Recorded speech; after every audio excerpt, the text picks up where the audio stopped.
ಏನು ಸಿಕ್ಕಿಲ್ಲ ಅಂತ ಹೇಳಿದ್ಯಾರು ಈ ಮಾಧ್ಯಮಗಳು? ಅವರಿಗೆ ಹೇಳಿದ್ಯಾರು ಗೊತ್ತಿಲ್ಲ.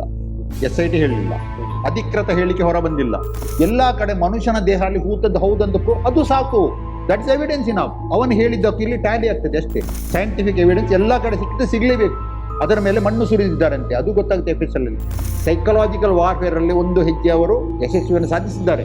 ಒಂದು ಡೌಟ್ ಬರೋ ಥರ ಕ್ರಿಯೇಟ್ ಮಾಡಲಿಕ್ಕೆ ಅವರಿಗೆ ಸಾಧ್ಯ ಆಗಿದೆ ಈ 12 ವರ್ಷದಲ್ಲಿ. ಸರ್ಕಾರದ ಆದೇಶವನ್ನು ಓದಿರಿ ಸರಿಯಾಗಿ, ಏನು ಹೇಳಿದೆ ಅದರಲ್ಲಿ. ಆ ಪ್ರಕರಣ ಮಾಡಬೇಕಂತ ಹೇಳಿದ, ಇದು ಹೇಳಿದ, ಏನು ಹೇಳಿದೆ ಫಸ್ಟ್ ನಿಮಗೆ ಅರ್ಥ ಆಗಲಿಲ್ಲ ಅಂತ ಆಯ್ತು. ಸಬ್ ಇನ್ಸ್ಪೆಕ್ಟರ್ ಇದ್ದ ಅಧಿಕಾರ ಮೇಲಿನ ಅಧಿಕಾರಿಗೆ ಇಲ್ಲ. ಕಮಿಷನರಿಗೆ SP ಗೆ FIR ಮಾಡುವ ಅಧಿಕಾರ ಇಲ್ಲ. ಅದು ಇರೋದು ಸಬ್ ಇನ್ಸ್ಪೆಕ್ಟರ್ ಒಂದು ಠಾಣೆಗೆ ಮಾತ್ರ. ಮತ್ತೆ ಇದು ನಿಲ್ಲಕ್ಕೆ ಸಾಧ್ಯ ಇಲ್ಲ. ಸ್ವಲ್ಪ ಲೇಟ್ ಮಾಡ್ಬೋದು, ಸ್ವಲ್ಪ ಆಚೆ ಹೋಗ್ಬೋದು, ಈಚೆ ಹೋಗಿ ಬಿಟ್ಟರೆ ಅಧರ್ಮ ಸಾಮ್ರಾಜ್ಯ ಕುಸಿಯುವಂಥದ್ದಂತೂ ನಿಶ್ಚಯ. ಅವನ ಮುಖಕ್ಕೆ ಪುಕ್ಕಂತ ಹೋಗಿದ್ರು.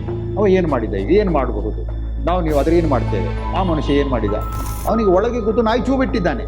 ಹಾಗೆ ನಾಯಿಗಳು ಬೊಗಳ್ತಾ ಇವೆ. ನಮಗೆ ನಾಯಿಗಳಿಗೆ ಬೊಗಳಿಗೆ ನಾವು ಬಂದವರಲ್ಲ ವಾಪಸ್ ಬಂದಕ್ಕೆ. ನಮ್ಮದು ಕಾನ್ಸಂಟ್ರೇಷನ್ ವೆರಿ ಕ್ಲಿಯರ್. ನಾಯಿಗಳ ಹೆಸರಿತ್ತಿ ಅವರನ್ನು ಬೈಯುವ ಅಗತ್ಯ ಇಲ್ಲಲ್ಲ. ಸಮೀರನ ಹೆಸರು ಇಟ್ಕೊಂಡು ಅವರು ಏನು ಮಾಡಿದ್ರು, ಹಾಗೆ ನನ್ನ ಹೆಸರಲ್ಲಿ ಮಾಡುವ ಸಾಧ್ಯತೆ ಇದ್ದು. ಅದಕ್ಕೆ ನನಗೆ 2013 ಮುನ್ಸೂಚನೆ ಇತ್ತು, ನೀವು ಕ್ಯಾಮರಾದ ಮುಂದೆ ಬರಬಾರ್ದು ಅಂತೇಳಿ.